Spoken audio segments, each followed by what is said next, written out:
नमस्कार सभी को, आप सभी का स्वागत है अवर्स एजुकेशन यूट्यूब चैनल पे। तो जैसे कि आपके साथ मैंने जो 260 क्वेश्चन शेयर किए थे, उसमें जो है आप सभी के मैसेज आए थे कि इसकी जो है एक वीडियो बनाई जाए ताकि आपका टाइम जो है बच सके, क्योंकि एग्जाम का टाइम जो है वो नज़दीक आ चुका है। तो इसलिए जो है इनकी एक वीडियो बनाई जा रही है ताकि जल्दी जल्दी से हम इन क्वेश्चन को रिवाइज कर लें। देखिए, बदावरी बेस जो है उसका उत्पत्ति स्थान कौन सा हो जाएगा, तो उत्तर प्रदेश हो जाएगा, ऑप्शन नंबर डी यहाँ पे। उसके बाद हरी खाद जो है विस्थापित कर सकता है, तो ये क्या विस्थापित करता है, तो 60 किलोग्राम नाइट्रोजन जो है प्रति हेक्टेयर, ऑप्शन ए जो है इसका वो राइट आंसर हो जाएगा। उसके बाद भारत के जो है गोवंशीय पशुओं में सर्वोत्तम द्विकाजीय नस्ल कौन सी हो जाएगी, तो वो कांकरेज हो जाएगी, ऑप्शन नंबर डी। और कांकरेज जो आपकी नस्ल है वो ज़्यादा भारी और शक्तिशाली शरीर वाली होती है और इसी के जो बैल होते हैं वो आपके गाड़ी और हल खींचने के काम आते हैं। उसके बाद पशुओं में जो चींचड़ी बुखार जो रोग होता है वो किसके द्वारा होता है, तो वो आपका प्रोटोजोआ के द्वारा होता है चींचड़ी बुखार, तो आपको ध्यान रखना है, ऑप्शन सी इसका राइट आंसर है। उसके बाद एक दुधारू गाय को जो है उसके शरीर रक्षा के लिए कितना जो है दाना आहार दिया जाना चाहिए, तो कितना 1 से लेकर 1.5 किलो तक जो है वो देना चाहिए, तो राइट आंसर कौन सा बन जाएगा, ऑप्शन ए जो है वो राइट आंसर है 5वें का। छठा देखिए, शंकर बछिया की जो है प्रथम ब्यात आयु जो है कितनी होती है, तो कितनी, तो 24 से लेकर 30 माह होती है, ऑप्शन नंबर बी यहाँ पे राइट आंसर है। ये सारे के सारे क्वेश्चन जो अभी तक छठे पर पहुंच चुके हैं, इनमें से 4 क्वेश्चन डिटो के डिटो आपके कांस्टेबल के पेपर में पूछे गए थे। तो आपका 24 से 30 माह जो इसका राइट आंसर रहेगा, ये तो आपकी है शंकर बछिया की प्रथम ब्यात आयु। लेकिन अगर आपसे देसी गाय का पूछ ले कि देसी गाय की ब्यात उम्र कितनी होती है, तो वो 40 से लेकर 58 माह तक होती है देसी गाय की। तो ये दोनों आप ध्यान रख सकते हैं, दोनों में से एग्जाम में कुछ भी पूछा जा सकता है। उसके बाद निम्न में से कौन सी जो है एक आपकी अंतर्वर्ती फसल है, तो कौन सी हो जाएगी, तो वो आपकी मूंग हो जाएगी, ऑप्शन नंबर बी। उसके बाद धान में जो है होपर बर्न होता है, तो किसके द्वारा होता है, तो ये ब्राउन प्लांट होपर्स के द्वारा होता है, ऑप्शन ए जो है इसका राइट आंसर रहेगा 8वें क्वेश्चन का। उसके बाद 9वां क्वेश्चन देखिए कि निम्न में से कौन सा सही सुमेलित नहीं है, तो आपके सामने देखिए पहला दिया गया है कंपोस्ट, तो कंपोस्ट एक क्या है, एक जीवाश्म खाद है, बिल्कुल सही है। दूसरा एल्गी, एल्गी आपका क्या है, बायो फर्टिलाइजर है, तो ये भी बिल्कुल सही है। तीसरा डाई अमोनियम फास्फेट जो आपका ये भी एक जटिल उर्वरक है, लेकिन यूरिया जो दिया गया है वो क्या है, एक संपूर्ण उर्वरक ना होकर एक अपूर्ण उर्वरक है, क्योंकि ये आपका क्या है, इनकम्प्लीट फर्टिलाइजर है। क्यों है, क्योंकि यूरिया में आपका सिर्फ क्या पाया जाता है, तो नाइट्रोजन पाया जाता है, तो इसलिए राइट आंसर जो बनेगा ऑप्शन नंबर डी बनेगा। 10वां देखिए कि जड़ों की वृद्धि के लिए कौन सा पोषक तत्व जो है वो सहायक होता है, तो कौन सा, फास्फोरस होता है, ऑप्शन नंबर डी यहाँ पे राइट आंसर है। और जो आपका फास्फोरस है वो जड़ों को जो है निर्माण करने में, जड़ों को मजबूत बनाने में हेल्प करता है। उसके बाद देखिए निम्न में से कौन सा खरीफ फसलों का आपका समूह है, तो कौन सा हो जाएगा, ऑप्शन नंबर सी यहाँ पे मक्का, तिल, कपास, बाजरा, ये चारों जो है आपके खरीफ फसल के समूह हो जाएंगे। उसके बाद धान का जो है खेरा रोग जो होता है, अब आपसे ये भी पूछा जा सकता है कि खेरा रोग जो है वो किससे जुड़ा हुआ है, तो धान से जुड़ा हुआ है। खेरा रोग आपका धान में पड़ता है और यहाँ पे देखिए किससे नियंत्रित किया जाता है, तो ये आपका जिंक फास्फेट से, जिंक सल्फेट से आपका, ऑप्शन डी इसका राइट आंसर रहेगा। खेरा रोग जिंक सल्फेट से नियंत्रित किया जाता है, 12 का right answer option number D बनेगा। उसके बाद देखिए निम्न खलियों में से कौन सी जो है दुधारू पशुओं के लिए सबसे अच्छी समझी जाती है, तो कौन सी, तो ये आपकी मूंगफली की खली जो है सबसे अच्छी समझी जाती है दुधारू पशुओं के लिए, राइट आंसर बनेगा 13 का ऑप्शन नंबर डी। उसके बाद 14वां क्वेश्चन देखिए कि रोग जनकों के आधार पर कंडुआ रोग जो है इस वर्ग का रोग है, तो कंडुआ किसका रोग हो जाएगा, तो ये फफूंदी का वर्ग का हो जाएगा, तो ऑप्शन नंबर ए यहाँ पे राइट आंसर है। कंडुआ रोग फफूंदी वर्ग का रोग है। उसके बाद 15वां देखिए कि क्षारीय ऊसर भूमि में धान के पौधे की रोपाई के लिए उचित उम्र कितनी होती है। वैसे तो जो है इसकी उम्र कितनी होती है, तो मिनिमम इसकी 35 दिन की उम्र होती है, कम से कम 35 दिन की, तो उस अकॉर्डिंग राइट आंसर कौन सा बन जाएगा, ऑप्शन नंबर सी बनेगा 35 से 40 दिन। निम्न में से विदेशी नस्ल की गाय कौन सी है, तो कौन सी हो जाएगी, तो वो जर्सी हो जाएगी, ऑप्शन नंबर ए। जर्सी जो है वो एक विदेशी नस्ल की गाय है। इसके अलावा अगर विदेशी नस्ल की गाय पूछ ले तो आपकी आयरशायर जो है, उसके अलावा ब्राउन स्विस है और आपकी होल्स्टीन फ्रीजियन जो है, ये कुछ एक नस्ल है जो विदेशी नस्ल की गाय है, आप ध्यान रख सकते हैं। राइट आंसर बनेगा ऑप्शन नंबर ए। मक्का, आलू और गन्ना फसल चक्र को सही अवधि कौन सी होती है, तो मक्का, आलू, गन्ना का फसल चक्र में 2 साल जो है इसकी सही अवधि होती है, तो 17 का राइट आंसर बनेगा ऑप्शन नंबर बी। नेक्स्ट देखिए अपर्दित मृदा में जो है किस फसल की खेती अधिक लाभदायक होती है, तो किसकी, आपकी दलहनी फसल की जो है, दालों की जो फसल होती है वो अधिक लाभदायक होती है, तो ऑप्शन नंबर बी जो है वो राइट आंसर रहेगा 18वें क्वेश्चन का। नेक्स्ट देखिए यहाँ पे 19वां क्वेश्चन की निम्न में से कौन सी भारवाई गाय की नस्ल है, तो भारवाई गाय की नस्ल कौन सी हो जाएगी, तो यहाँ से ऑप्शन सी जो है वो खिल्लारी हो जाएगी। और ये भी क्वेश्चन आपके कांस्टेबल के पेपर में पूछा गया था, कौन सी खिल्लारी हो जाएगी, ऑप्शन नंबर सी। इसके अलावा जो आपकी गिर और देवनी जो है, ऑप्शन बी और डी जो है, ये आपकी कौन सी, ये आपकी दुधारू गाय जो होती है, दुधारू गाय अगर पूछ ले इसमें तो आपकी देवनी और गिर हो जाएगी। इसके अलावा और आपकी जो कांकरेज जो दी गई है उसके बारे में हम पढ़ चुके हैं, कांकरेज जो आपकी वो द्विकाजी नस्ल है, तो सर्वोत्तम द्विकाजी नस्ल जो आपकी कांकरेज है ये आपकी दुधारू हो जाएगी। और कौन सी भारवाही गाय की नस्ल है, तो वो आपकी खिल्लारी, ऑप्शन नंबर सी जो है वो राइट आंसर है। उसके बाद नेक्स्ट देखिए 20वां यहाँ पे एपीकल्चर जो है वो किससे संबंधित है, तो एपीकल्चर आपका मधुमक्खी पालन से है, ऑप्शन नंबर बी यहाँ पे राइट आंसर है। मछली पालन का पूछ ले तो आपका पीसी कल्चर हो जाएगा मछली पालन का, और अगर रेशम का पूछ ले तो आपका सेरीकल्चर जो है वो रेशम पालन से हो जाएगा। तो तीनों आपको ध्यान रखने, यहाँ से कई बार क्वेश्चन जो है वो पूछे गए। नेक्स्ट देखिए यहाँ पे 21वां क्वेश्चन, जो आपका फसल जिसका प्रयोग हरी खाद के रूप में नहीं किया जाता, फसल जिसका प्रयोग हरी खाद के रूप में नहीं किया जाता, तो वो कौन सा आपका जो हो जाएगा, ऑप्शन नंबर डी जो है 21वें का राइट आंसर रहेगा। उसके बाद यहाँ पे गेहूं की बुआई के लिए जो है उचित तापक्रम कितना होना चाहिए, यानी गेहूं की बुआई के लिए जो है टेम्परेचर यहाँ पे पूछा है। वैसे तो टेम्परेचर जो है वो आपका किस पे, मिट्टी पे डिपेंड करता है, लेकिन क्या है जो आपका गेहूं जो है उसके उगने के लिए यानी अंकुरण के लिए आपका कितना, तो 20 डिग्री सेल्सियस जो है वो तापमान चाहिए, और इसमें आपका कितना 12 डिग्री सेल्सियस से कम नहीं होना चाहिए और 25 डिग्री से अधिक नहीं होना चाहिए। तो आपका इस अकॉर्डिंग जो है राइट आंसर कौन सा बन जाएगा, ऑप्शन नंबर सेकंड बनेगा, 15 से लेकर 20 डिग्री। 23वां क्वेश्चन देखिए यहाँ पे दिया गया कि निम्न में से कौन सी जो है दुधारू नस्ल की गाय है, तो कौन सी हो जाएगी, 23वें का राइट आंसर बनेगा ऑप्शन नंबर बी, साहीवाल जो है एक दुधारू नस्ल की गाय है, ऑप्शन नंबर बी यहाँ पे राइट आंसर रहेगा। 24वां देखिए कि निम्न में से कौन सा एक बहुवर्षीय जो खरपतवार है, तो बहुवर्षीय खरपतवार कौन सा हो जाएगा, तो ऑप्शन नंबर सी हिरणखुरी हो जाएगा, ऑप्शन नंबर सी इसका राइट आंसर है, जो कि एक बहुवर्षीय खरपतवार है। अब यहाँ पे जो और ऑप्शन है देखिए, बथुआ जो है, बथुआ क्या है, एक रबी की फसल में होता है, जो कि सर्द ऋतु में एक वर्षीय इसको बोला जाता है। उसके अलावा जो सत्यानाशी है ये भी आपका रबी की फसल का और ये भी आपका एक वर्षीय है। उसके अलावा पत्थर चट्टा जो दिया हुआ है ये आपका खरीफ की फसल का और ये भी एक वर्षीय है। तो आपका हिरणखुरी जो है ये बहुवर्षीय खरपतवार है, तो ऑप्शन सी जो है इसका वो राइट आंसर हो जाएगा। उसके बाद आपका यहाँ पे नेक्स्ट देखिए, भदावरी भैंस के दूध में वसा का अधिकतम प्रतिशत जो है वो कितना होता है, तो ये आपका 13% होता है, ऑप्शन नंबर डी यहाँ पे राइट आंसर है। वैसे तो इसका शायद 7 से लेकर और 14% तक होता है, यहाँ पे मैक्सिमम पूछ रखा है, तो 13 ही इसके अकॉर्डिंग राइट आंसर बन जाएगा। उसके बाद 26वां देखिए यहाँ पे, निम्न में से कौन सी जो है द्विकाजी गाय की नस्ल है, तो द्विकाजी गाय की नस्ल इसमें कौन सी हो जाएगी, तो राइट आंसर कौन सा बनेगा 26वें का, थार पारकर जो है इसका राइट आंसर रहेगा, ऑप्शन नंबर डी यहाँ पे। तो यहाँ पे जो पूछा गया कि द्विकाजी गाय की नस्ल तो कौन सी, थार पारकर हो जाएगी। उसके बाद 27वां देखिए, ये डिट्टो के डिट्टो क्वेश्चन आपके एग्जाम में पूछे गए हैं। सांड की नाक में छल्ला पहनाना चाहिए कब, 8 माह से 1 वर्ष की आयु में, तो ऑप्शन नंबर बी जो है इसका वो राइट आंसर हो जाएगा 27 का।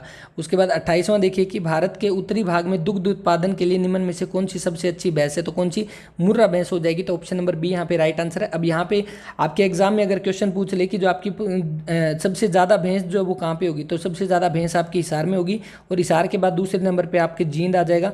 लेकिन अगर भैंस की जगह यहाँ पे जो ऑप्शन में दिया हुआ है मुर्रा भैंस पूछ ले, तो हरियाणा में सबसे ज़्यादा कहाँ पे, जींद में पाई जाती है। तो ये आप ध्यान रखेंगे, एग्जाम में यहाँ से भी क्वेश्चन पूछा जा सकता है। 29 देखिए, ये भी आपका कांस्टेबल के पेपर में पूछा गया था कि हरियाणा गाय की जो पहचान है इसका प्रमुख लक्षण क्या है, तो क्या होगा, इसका लंबा और संकरा चेहरा, ऑप्शन नंबर ए जो है इसका राइट आंसर हो जाएगा 29 का। उसके बाद 30वां क्वेश्चन दिया गया कि इनमें से कौन सा युग्म जो है वो सही सुमेलित है, तो इसमें कौन सा रहेगा, तो एजोला जो है वो धान से संबंधित है, बाकी तीनों गलत है, तो आपको ध्यान रखना है, राइट आंसर बनेगा ऑप्शन नंबर डी इसका। उसके बाद नेक्स्ट देखिए, जो साइलेज में जो है सूखा पदार्थ क्या होता है, तो साइलेज में आपका सूखा पदार्थ कितना, 40% होता है, ऑप्शन नंबर बी। जिस चारे से जो चारा जो होता है जिससे साइलेज बनाना होता है उसमें जो आपका सूखा पदार्थ जो होता है उसकी मात्रा 30 से 40% से अधिक नहीं होना चाहिए, तो इसलिए अकॉर्डिंग इसके आपका राइट आंसर बनेगा ऑप्शन नंबर बी यहाँ पे।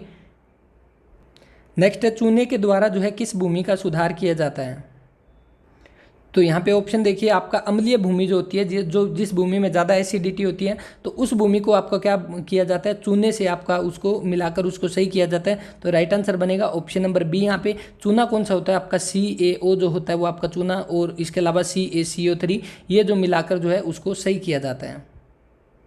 तो यहाँ पे जो राइट आंसर बनेगा ऑप्शन नंबर बी की चूना मिलाकर जो है अम्लीय भूमि जो होती है उसमें सुधार किया जाता है। उसके बाद नेक्स्ट देखिए कि निम्न में से कौन सा जो है C4 पौधा है, तो निम्न में से कौन सा हो जाएगा, तो 33 का राइट आंसर बनेगा ऑप्शन नंबर ए। जो C4 पौधा जो है वो आपका किसका होता है, मक्का, गन्ना, आपका ज्वार, चौलाई, इन सभी का होता है, तो यहाँ पे ऑप्शन के अकॉर्डिंग राइट आंसर बनेगा ऑप्शन नंबर ए।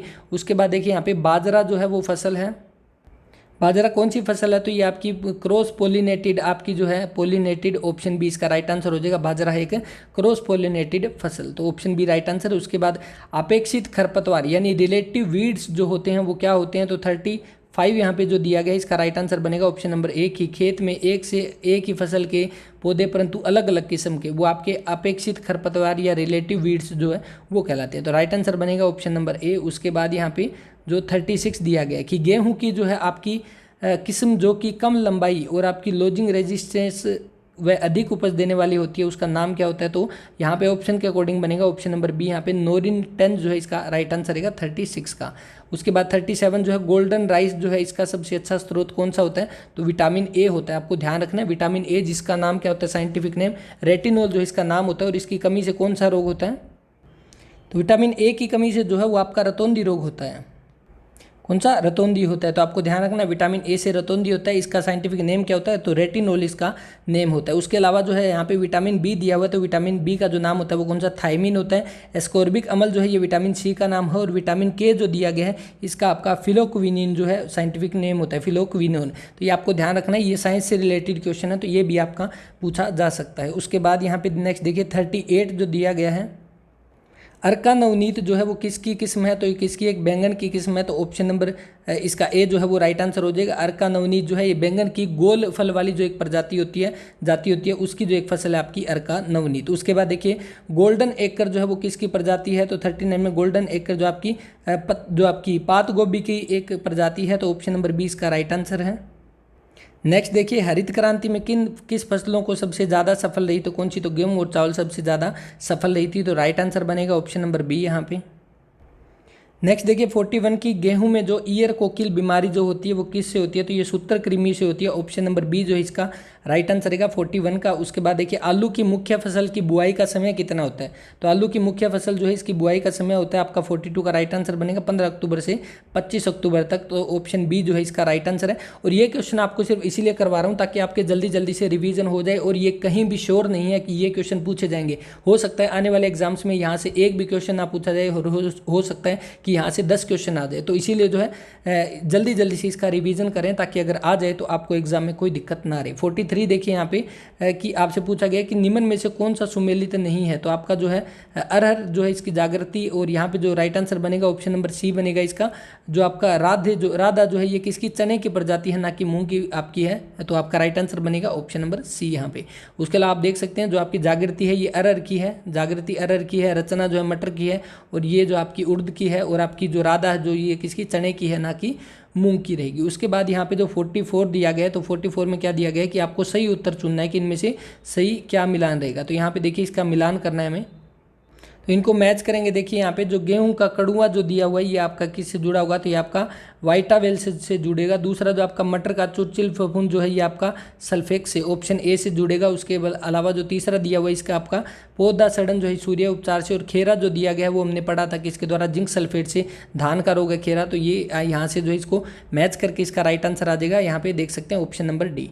उसके बाद यहाँ पे 45 जो दिया गया है कृष्णा जो है एक प्रजाति है, तो किसकी प्रजाति है ये आपकी रहेगी, किसकी, राई की। ऑप्शन नंबर बी यहाँ पे राइट आंसर है, राई की। और जो आपकी इंडियन सरसों जो होती है उसकी आपकी प्रजाति रहेगी राई, ना कि पीली सरसों की। तो आपको ध्यान रखना है ऑप्शन नंबर बी जो है 45 का वो राइट आंसर रहेगा।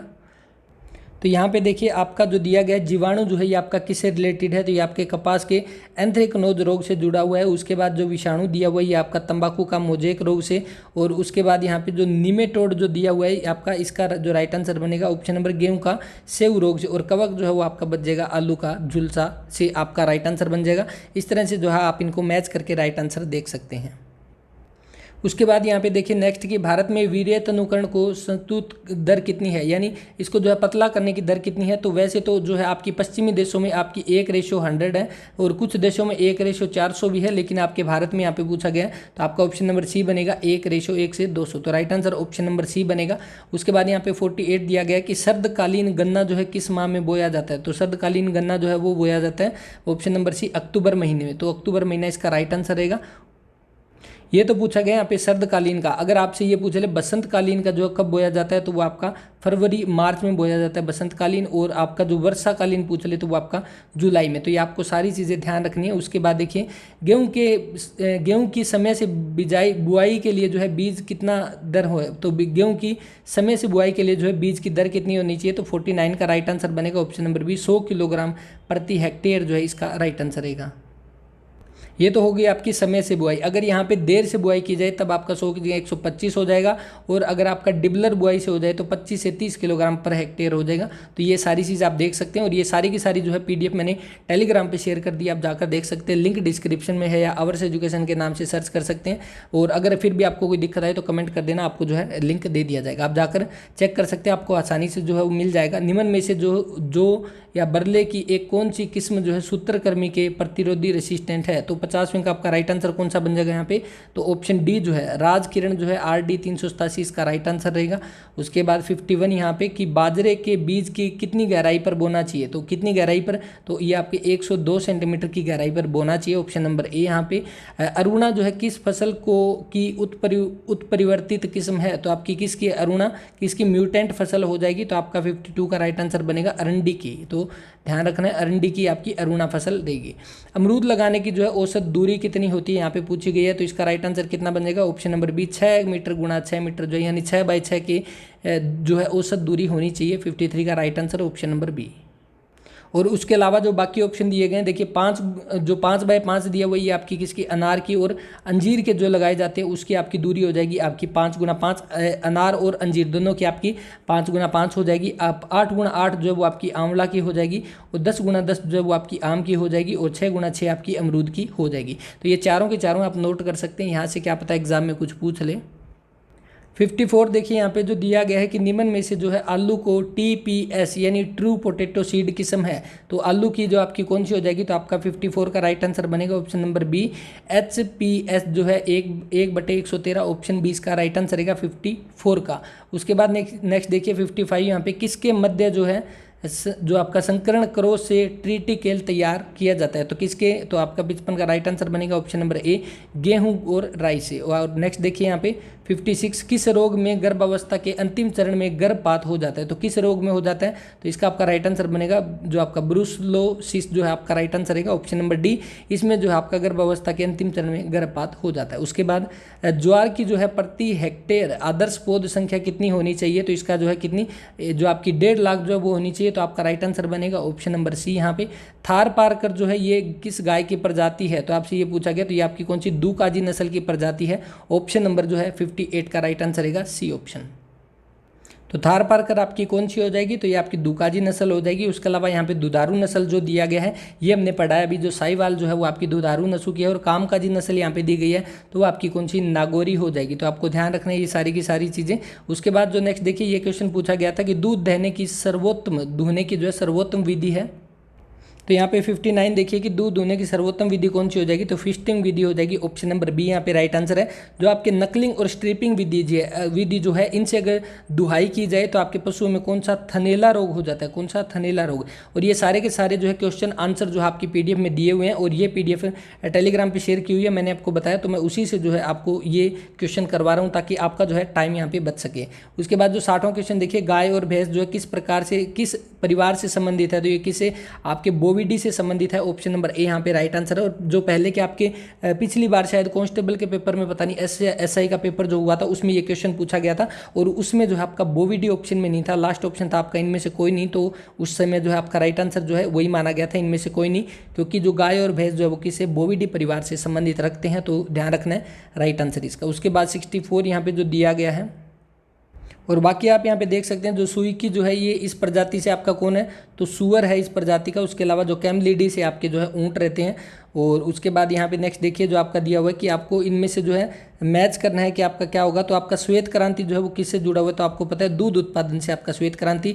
उसके बाद जो आपकी भूरी क्रांति जो है आपकी किससे रहेगी? तो आपकी फर्टिलाइजर से यानी उर्वरक से रहेगी, ऑप्शन नंबर 1 है। और उसके बाद नीली क्रांति आपकी जो है आपको नीली क्रांति आपकी मत्स्य से, पिसिकल्चर से रहेगी, तो ऑप्शन नंबर 2 है। और हरित क्रांति आपकी जो है अनाज से रहेगी, तो ऑप्शन नंबर इसका डी का आपका 3rd के साथ मैच होगा। तो इस तरह से आप इसको मैच कर सकते हैं। भारत में उगाई जाने वाले चावल की किस्म किस उप प्रजाति से संबंधित है? तो इसका आपका राइट आंसर बनेगा इंडिका से, ऑप्शन नंबर ए यहाँ पे। कपास की एक बेल का जो वजन होता है उसका कितना वजन होता है किलोग्राम में? कपास की एक बेल का, तो यहाँ पे कितना होता है? तो 63 का राइट आंसर बनेगा, ऑप्शन बी यहाँ पे 170। उसके बाद कॉटन सीड जो है, कॉटन सीड में जो है तेल की मात्रा कितनी होती है? तो कितनी होती है? 64 का राइट आंसर बनेगा, ऑप्शन नंबर बी यहाँ पे 15 से 25%। नेक्स्ट है यहाँ पे कि धान की जो सुगंधित प्रजाति है वो कौन सी है, तो आपके सामने ऑप्शन में राइट आंसर कौन सा आएगा, तो ऑप्शन नंबर सी आएगा टाइप 3। टाइप 3 जो है वो एक सुगंधित प्रजाति है धान की, तो आपको ध्यान रखना है। उसके बाद यहाँ पे आम्रपाली क्रॉस जो है वो क्या है, तो आपका 66 का पूछा गया आम्रपाली क्रॉस, तो ये आपका हो जाएगा ऑप्शन नंबर डी। दशहरी और नीलम का जो है आपका ये आपका आम्रपाली क्रॉस हो जाएगा। उसके अलावा जो आपका यहाँ पे नीलम और दशहरी का जो दिया हुआ है इसको क्या बोलते हैं, तो मल्लिका बोलते हैं इसको, मल्लिका क्रॉस। और उसके अलावा दशहरी और लंगड़ा जो यहाँ पे दिया गया है इसका देखते हैं। और आपका नेक्स्ट यहाँ पे तो ये कुछ है कि आपको ध्यान रखने, और बाकी जो है पीडीएफ में ये दिए हुए हैं, आप जाकर वहाँ से ये चीज़ें पढ़ सकते हैं। उसके बाद यहाँ पे 67 दिया हुआ है कि अलसी के कुल कितने, अलसी के जो है अलसी किस कुल से संबंधित है, यानी किस फैमिली से संबंधित है। अलसी जो होती है वो आपकी वो किसी लाइनेसी से संबंधित है, ऑप्शन नंबर 20 का राइट आंसर हो जाएगा।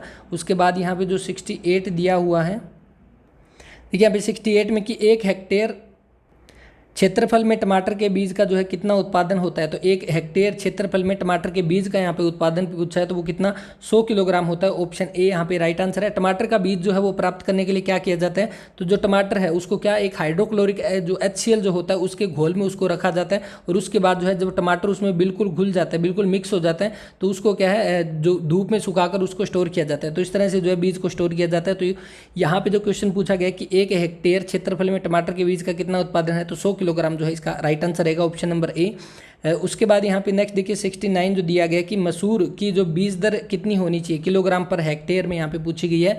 तो यहाँ पे कौन सी आ जाएगी, तो 69 का राइट आंसर बनेगा ऑप्शन नंबर सी 30 से 40। तो यहाँ पे एक चीज़ और भी ध्यान रखनी है कि अगर 1 हेक्टेयर का अगर पूछ ले कि 1 हेक्टेयर में आपका कितना एरिया होता है, तो लगभग 2.5 एकड़ जो 1 हेक्टेयर में पड़ते हैं। तो ये भी आपको ध्यान रखना है। ये कुछ एक जो भूमि पैमाने हैं ये हम आगे डिस्कस करेंगे, जो कि आपके ग्राम सचिव जो आपके पटवारी का पेपर होने वाला है उसमें ये क्वेश्चन पूछे जा सकते हैं। नेक्स्ट देखिए 70 यहाँ पे कि निम्न पशुओं में से एक में से अविभाजित खुर पाया जाता है, यानी अनडिवाइडेबल हूफ जो है वो पाया जाता है। तो राइट आंसर 70 का रहेगा, वो रहेगा घोड़े में, ऑप्शन नंबर ए यहाँ पे राइट आंसर है। और इस तरह का क्वेश्चन आई थिंक अगर आप चेक करोगे तो मैं आपके साथ शेयर करूंगा टेलीग्राम पे, आप जाके देखना कि ये शायद आपके कांस्टेबल या पता नहीं एसआई के पेपर में इस तरह का ही क्वेश्चन एक पूछा गया था, खुर वाला क्वेश्चन, जिसका राइट आंसर भी घोड़ा था, और उसको भी हम डिस्कस करेंगे। देखिए नेक्स्ट यहाँ पे सही मिलान करना है कि क्या होगा, तो धान का जो है क्या रहेगा, तो ऑप्शन नंबर डी यहाँ पे 26 डिग्री सेल्सियस हो जाएगा। गेहूं का जैसे कि हमने अभी बात की थी कितना लगभग 22% यहाँ पे दिया गया है, और उसके अलावा मक्का का यहाँ पे कितना हो जाएगा, तो 25% हो जाएगा।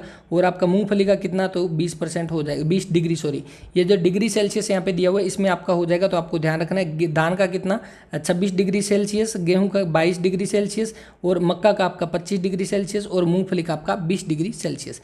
उसके बाद आपका यहाँ पे नेक्स्ट देखिए C3 पौधों का जो है सही क्रम क्या हो जाएगा, तो C3 पौधों का सही क्रम कौन सा हो जाएगा, तो वो हो जाएगा ऑप्शन नंबर बी यहाँ पे मूंगफली, आलू, गेहूं, सोयाबीन। तो आपका ऑप्शन बी जो है इसका वो राइट आंसर हो जाएगा। उसके बाद यहाँ पे फसल खरपतवार स्पीड जो आपकी प्रतिस्पर्धा में कम करने के लिए किस अवस्था में शाकनाशी का प्रयोग करते हैं, तो कब करते हैं, तो प्रथम सिंचाई के समय जो है आपका शाकनाशी का प्रयोग किया जाता है, ऑप्शन नंबर डी जो है इसका राइट आंसर हो जाएगा 73 का। खेती की जाने वाली अधिकतर फसलों के लिए जो है उचित तापक्रम जो है वो कितना होना चाहिए, तो 74 का राइट आंसर बनेगा, ऑप्शन नंबर बी 15 से -40 डिग्री सेल्सियस। जो आपकी सनई की रेशे वाली फसल जो है कितने सप्ताह में तैयार हो जाती है, तो 75 का राइट आंसर बनेगा 10 से 12 सप्ताह, ऑप्शन नंबर सी 75 का राइट आंसर। और दूसरा ये भी ध्यान रखना है कि सनई की रेशे वाली फसल जो है आपकी कितनी 10 से 12 सप्ताह में तैयार हो जाती है, लेकिन हरी खाद की जो फसल है वो कितनी 1.5 से 2 माह में तैयार हो जाती है। तो ये भी आप ध्यान रखेंगे। उसके बाद यहाँ पे नेक्स्ट 76 आपको ये बताना है कि फसलों को उगाने के लिए कौन सा पीएच परास जो है वो योग्य नहीं है, तो जेई का आपका सही है, कपास का आपका सही है, सेम का यहाँ पे दिया गया है ये 5.0 से लेके 8.0 तक होता है, और आलू का भी बिल्कुल सही दिया हुआ है। तो राइट आंसर कौन सा बन जाएगा, ऑप्शन नंबर सी बनेगा यहाँ पे। नेक्स्ट यहाँ पे दिया गया है कि निम्न में से कौन सा अकार्बनिक पदार्थ नहीं है, तो कौन सा हो जाएगा, तो आपका वसा फैट हो जाएगा, ऑप्शन नंबर सी। और मैग्नीशियम, लोहा और आयोडीन ये तीनों आपके क्या है अकार्बनिक पदार्थ हैं। उसके बाद यहाँ पे निम्नलिखित आपकी क्या है ज्वार प्रजातियों में कौन सी बहु कटनी नहीं है, तो यहाँ पे कौन सा बनेगा, ऑप्शन नंबर ए जो पूसा चरी 2 है ये आपकी कौन सी हो जाएगी, ये एक कटनी है, बाकी तीनों जो है ये आपकी बहु कटनी हो जाएगी। तो राइट आंसर 78 का बनेगा, ऑप्शन नंबर ए यहाँ पे। उसके बाद नेक्स्ट देखिए 79 यहाँ पे जो दिया गया है कि पूसा जॉइंट नेपियर किसका संकर है, तो 79 का राइट आंसर बनेगा, option number B. Napier into बाजरा का आपका जो है क्रॉस है, तो ऑप्शन नंबर बी इसका राइट आंसर रहेगा। 80 यहाँ पे जो दिया गया है कि धान की SRI विधि से बुआई करने हेतु 1 हेक्टेयर के लिए कितने बीज की आवश्यकता होगी, तो कितनी होगी, तो 80 का right answer option number C बनेगा 5 से 6 किलोग्राम। और ये जो SRI विधि पूछ ले तो ये किसकी, धान की विधि है, और ये कहाँ से ली गई है, तो ये मेडागास्कर से निकाली गई है, ये भी आप ध्यान रखेंगे।